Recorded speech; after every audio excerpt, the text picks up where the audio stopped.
फलाने रोज बिहाने और ए फलाने रोज बिहाने गाजरावेला। गैया दूध न देवेले फिर का तू पावेला। बतिया बोल देता हो राज तनी खोल देता हो कि बतिया बोल देता हो राज तनी खोल देता हो।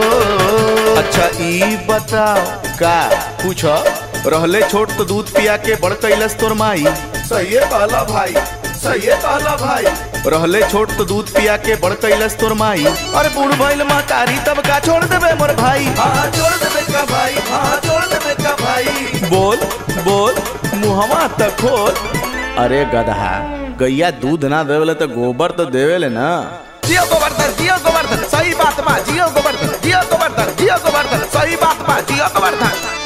गैया का दूधवा हम पियनी रे भैया की भैनी हम बड़ी। या गैया का दूधवा हम पियनी रे भैया की भैनी हम बड़ी। या आ दूधवा में जे करे बा अमृत के धरवा रे भैया उहे गैया माई बा हमार। अरे रई रई रई रई रई रई रे गोरी के पातर कमर लचकनिया गोरिया भरे निहुर के पनिया। गोरी के झूले झूलनिया ना गोरी के पातर कमर लचकनिया गोरिया भरे निहुर के पनिया। गोरी के झूले झूलनिया ना गोरी के झूले झूलनिया ना।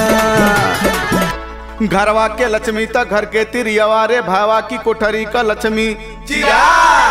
घरवा के लक्ष्मी त घर के तिरियवा रे भावा की कोठरी का लक्ष्मी चिरा।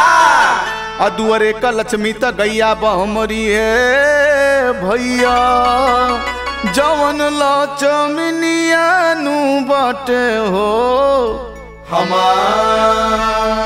अरे रई रई रई रई रई रई रे गोरी के पातर कमर लचकनिया गोरिया भरे निहुर के पनिया। गोरी के झूले झूलनिया ना गोरी के